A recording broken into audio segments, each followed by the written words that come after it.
February 12th, 1988. The winter has made my morning commute that much more harrowing, and the knowledge which I unearthed within my laboratory still haunts my dreams, but I've started to make peace with my existence within the Institute. I no longer take my lunches alone inside of my office. After security guards spared my life that one horrible morning, I decided to repay him by bringing him a sandwich the next day. That singular offering has blossomed into a regular ritual. Each afternoon I ride the elevator back to the surface and share a sandwich with the security guard. Neither of us dares to speak about anything aside from the weather, yet I still look forward to our daily lunches. Even the slightest bit of social contact helps me escape the crushing reality of what happens inside of the Institute. The hashish has also provided a pleasant form of escape. When Motion first offered me the coarse little balls of mud, I was skeptical about their effect, but the reality of the Institute has been troublesome enough for me to experiment with my health. Combined with Motion's gin, the effects of the hashish make it almost possible to forget about my work. The knowledge of my research still haunts me. The shaman's desperate eyes, the chanting of the miserable chorus. No substance can wipe my mind clear of those realities, yet with the help of liquor and resin, I found my soul calming. Each evening, after I return back to the lobby of the Rusalka, I make my purchases from Motion and then retreat back up to my room. Standing on the balcony with my blood dulled with poison has been the only true respite from my research. It is only when I am drunk and doped, looking at the sea of concrete housing blocks around the hotel, that I can separate myself from my work. The shaman's song never leaves my ears, and the fear of what could happen if the film reel technology was misused is set deep into my bones. Yet in my intoxicated evenings, I remember that my research has purpose. I am exploring the forbidden to keep the souls in those towering panel houses safe. I am exploring the forbidden to keep humanity whole. Over the past couple of months, my life has resigned itself to a steady, predictable beat. The drum that I march to is terrifying, and its dark tenor drains at my sanity, but over the past couple of months, my life has attained some level of stability. That stability disappeared last night. When I returned to the hotel, my interaction with Motion was no different than it was for the past couple of weeks. We exchanged a brief greeting, and then we swapped currency for intoxicants. As I started to make my way towards the hotel elevator, however, Motion followed me. The man does not speak quietly. Even though he works in a black market, his business model involves enough palm grease with local officials to essentially make his operation legal. With no fear of the authorities, Motion usually speaks with intonation of a drunk carnival promoter. Yet that evening, as he stood next to me in the elevator, Motion whispered. He wanted to know if I ever tried defecting to the West. He was asking if I had any contacts beyond the Iron Curtain. I told him the truth. I did not. He did not like my answer, but he accepted it. With a nervous shrug, Motion made his way out of the Rusalka. The rationale behind Motion's inquiry haunted me as I drank and smoked. The man clearly had contact with people in the West. The tracksuit and the shoes didn't manifest out of nowhere, yet Motion smuggler's connections weren't enough. He was looking for someone in a position of power. He was looking to move something important. As I finished off my loaded cigarette, I watched Motion's window from my balcony. I could make out the faint silhouettes of him and his cousin, a skinny man and his heavy kin. They were pacing back and forth across their cramped living room. Guesses about what the black marketeer was up to consumed my mind for a while, yet as the chemical relaxants started to set in, I stopped worrying. Beneath the warm embrace of the dope and liquor, my internal monologue quieted down into quiet mumbles about food. I made my way to my kitchenette to make myself a sandwich. That's when I heard a knock on my door. I had seen the man before. He was a part of the procession I would walk with to the Institute every morning, but I'd never seen him up close. He introduced himself as Dr. Krimsky, but I barely heard his words. All that I could focus on was the intruder's face. There wasn't a single hair on his face. Bald, no beard, no eyebrows. Just smooth, poreless skin and gray eyes. The drugs and sudden shock were making my heart race. I could barely understand what the man was saying to me, yet through my panic, I grasped at some of his words. He apologized for the intrusion. He said his visit was concerning a certain Moshin Umarov that he had seen me talk to in the lobby. This black market peddler was suspected of espionage against the Institute. Krimsky asked me if there was any chance I was familiar with where Moshin lived. The man's face, those dead eyes, I felt patently unsafe in his presence. Without a second thought, I told Dr. Krimsky that the terms of our employment at the Institute dictated that we do not speak privately to our colleagues. I asked him to leave. Not a single muscle on his face moved. He simply stared at me, weighing my character. Then, after a tense set of seconds that the hashish expanded into an hour, he apologized for the intrusion. He said my attention to the rules of the Institute was admirable. He said he would let the Institute security team deal with the suspicions surrounding Moshin. Then, he left. As I write these words, I can see Moshin's window. The curtains are still pulled. The two figures behind them still pace back and forth like caged animals. I do not like Moshin. There's an inescapable crookedness about him, but the hairless scientist who visited my room stirs something much more horrible at the pit of my stomach.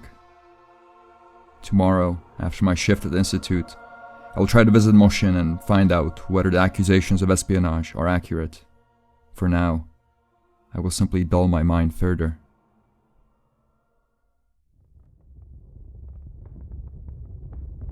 February 13th, 1988. It's the middle of the night. There's a fire across the street, and I am deathly sober. Where once a cement mosaic of lit-up windows stood, there is now only a single blinding light.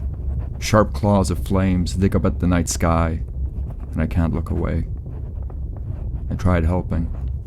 I tried figuring out a way to broker a peaceful solution, yet, looking at the burning crater located where Moshin's apartment used to be, I can't help but to feel responsible for the carnage. Moshin was not in the lobby when I came back from work. For a while I waited around, hoping that he would show up. Part of me was simply thirsty for the drink, but I also wanted to find out what Moshin had done. When he didn't show for half an hour, I went up to my room, changed out of my work clothes, and then left the hotel. I walked away from Moshin's apartment and circled this dreaded city until it was well after sunset. I wanted to make sure I wasn't being followed. All my knowledge about checking for tails came from Western spy movies my uncle kept hidden in the attic, but by the time the cold had rendered my feet numb, I was confident no one was in my stead. The inside of the housing project hallway was a flurry of sounds. From behind one door, a mother scolded her children. From behind another, a couple indulged in angry lovemaking. From behind Moshin's door, two men argued. When I knocked, they went silent. More knocks didn't get a response out of Moshin. Even after I started to explain that I just wanted to help him, the door didn't open. Yet just as I was about to give up, the peephole flickered. He asked if I was alone. I told him I was. He let me in and begged for help. Both Moshin and his cousin looked like they went through a war zone. The black marketeer had shed his flashy tracksuit and expensive shoes in exchange for drab local clothing. The burly bathtub brewer was sporting a black eye and a limp that worsened with each nervous pace across the room. The whole apartment was a torn-up mess of broken shelves and gutted furniture. In the corner of the room, facing the wall, as if punished for misbehavior, was a banged-up microfiche reader. Moshin had come into the possession of a strip of microfilm, a set of images from an unspecified research facility that he was hoping to sell off to the West. He swore he didn't know it was from the Institute. He knew that particular research facility was off limits. The people that he bribed to keep his operation running made sure he knew. Yet somehow, Moshin had come into possession of the microfilm. That's when the visit started.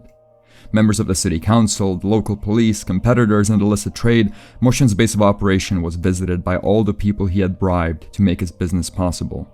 They took freely of his stock, and swung batons and fists at the first sign of resistance. Whatever protection Moshin and his cousin bought had run out. To make things worse, Moshin was certain that the apartment was being watched. State security cars were constantly circling the apartment complex. From the roofs of the opposing housing projects, Moshin could see silhouettes watching the window. Someone was after them. The forces to be were about to descend on Moshin for the crime of stealing from the Institute. I did not inquire as to how Moshin came into the possession of the microfilm. Getting involved in the specifics of Moshin's espionage felt far too dangerous. Yet, with the gnawing soberness in my chest, I couldn't resist my curiosity. I asked to see the contents of the microfilm. Moshin's cousin opposed, almost violently, to the microfilm reader being turned back on, but Moshin insisted I could be trusted. After a brief argument, the machine whirred to life and I looked at its forbidden contents. Mountains of text filled the viewfinder, but it was the diagram that stopped my scrolling. Squeezed into a miniature roll of film were the schematics of an unsettling machine. A giant maw of sharp teeth connected to a web of pipes. My scientific expertise does not lie in thermodynamics, but from what little I know of the subject, and from the few instructions I was able to decipher, I could tell the diagram on the microfilm was for some sort of a giant combustion engine. I scarcely understood what I was looking at, but I promised Moshin I would try to broker some sort of a deal with the leaders of the Institute. I promised I would try to help. The illicit goods that the black market peddler provided made each day at the Institute bearable. My attempts at fixing Moshin's situation were definitely motivated in part by my thirst for his wares, but I also sincerely wanted to help. After months of buying from the man, I felt like I knew him. After months of working at the Institute, I had a good idea of what the powers to be would do to Moshin. I wanted to save him. I wanted to move past the demented science I slaved away at every day and do something good. Deep inside, I knew that my efforts were worthless, that the Institute functioned with a force that could not be stopped by any individual, but I buried those thoughts. I wanted to do good. I wanted to do good, and I failed. When I returned to the hotel room, I found Dr. Krimsky standing on my balcony. The hairless scientist did not greet me or apologize for his intrusion as he did the night prior. He simply offered me a cigarette. I had not been one for tobacco, but the tightness in my chest needed quelling. I accepted. He handed me his lighter. The metal apparatus burned brighter and hotter than any fire starter I had used before. Dr. Krimsky's dead eyes stayed focused on the bright blue flame as I struggled to light my cigarette without burning myself. I took a couple puffs of the bitter stick, trying to come up with a way to bring up the topic of Moshin, but before I had a chance to vocalize any attempts at a peaceful solution, Dr. Krimsky started to speak. He spoke of fire. He spoke of the hypnotic nature of flames, of the dances of raw energy that each blaze, big or small, possessed. He spoke of fire as a sentient creature beyond the comprehension of humanity. There was a series of journals that were delivered to the Institute many years ago, a towering mass of literature on the nature of flames by a certain Alphonse Wernerzeg. At first, the journals read like a madman's rambles, but when closely observed, when submitted to the scientific method, Wernerzeg's writing proved to be soberingly accurate. The flames we see are not a mere byproduct of chemical reactions. They are a portal. They are a portal to a foreign realm that holds a beast that demands to be freed and fed. Wernerzeg, through his mad journals, suggested the construction of a machine that would set a fire strong enough to free the creature that dwells inside of every ember. If that beast is ever to be freed, everything, from humanity's greatest achievements to nature's most beautiful gifts, will be turned to ash. The information that Moshin stole from the Institute could not be allowed to see the light of day. I told Krimsky that I spoke to the black marketeer, that Moshin never meant to come into possession of the microfilm, that he was begging for a peaceful solution. I told Krimsky that I was willing to help broker a deal that would not involve violence. In response, Krimsky simply told me to watch the apartment in which Moshin Umarov and his cousin resided. At first, I averted my eyes, not wanting to reveal to the dead-eyed scientist where the black marketeer lived, but Krimsky assured me that I was not the only member of the Institute who purchased illicit materials from Moshin. The Institute knew exactly where the black marketeer lived. The Institute was going to do what was necessary to keep the world safe. Dr. Krimsky just wanted me to look at Moshin's window. When the man spoke the evening prior, his voice was divorced of any emotion, but as Krimsky spoke to me tonight, a fiery passion snaked its way into his words. He urged me to watch the window. He insisted I witness what is about to occur. Fearing the rising madness in the dead-eyed scientist's voice, I looked towards Moshin's window. With the exception of a group of vagrants playing guitar in the streets below, the night was silent. Beyond Moshin's curtains, I could still see his burly cousin pacing back and forth. The black marketeer's apartment, however, was only a small part of a mosaic made of lights. The other windows of the concrete housing project shined with the dim glow of living rooms and bedrooms. From my balcony, I could see 100 people, all settling down into a cold Saturday night. Softly, Krimsky told me that he understood my sentimentality, that he too once let his mind focus on the fates of individuals in lieu of the Institute's goals. He told me that the sentimentality I felt was natural, but dangerous. He told me that there is no price high enough to ensure humanity lives on. He told me that mercy and empathy have no place in the Institute.